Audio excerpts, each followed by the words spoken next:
Harga cabai rawit di awal November 2025 sentuh Rp70.000 per kilo di Pasar Binaya Masohi. Harga cabai rawit di Pasar Binaya Masohi Kabupaten Maluku Tengah masih cenderung mahal. Awal November 2025 ini, cabai rawit lokal dijual pedagang dengan harga Rp70.000 per kilo. Sementara untuk cabai rawit yang dipasok langsung dari Makassar dipasarkan Rp50.000 per kilo. Informasi itu dihimpun tribunambon.com saat memantau harga komoditas pasar di lokasi Sabtu 8 November 2025 sekira pukul 12 siang waktu Indonesia Timur.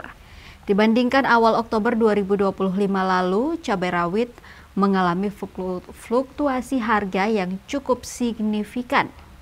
Pasalnya saat itu cabai rawit dibanderol pedagang dengan harga Rp45.000.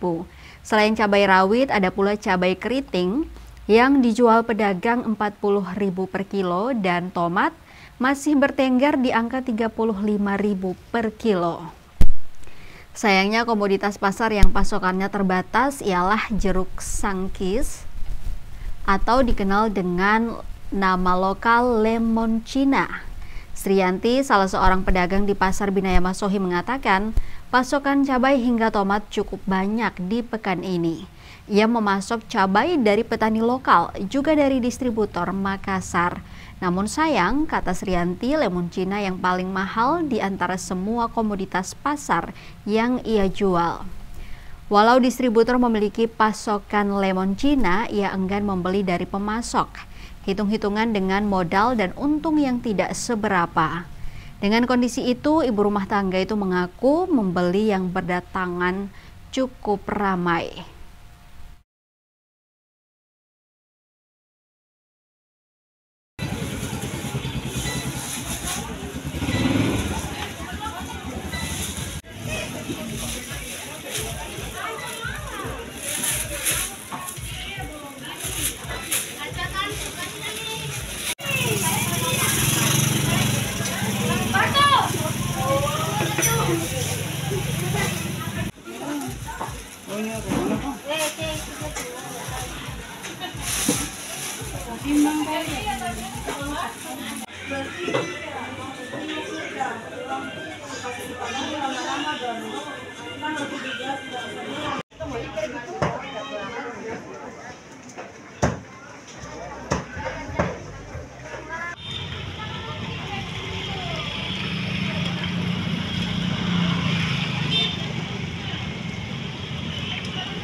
Download Tribun X sekarang, menghadirkan lokal menjadi Indonesia.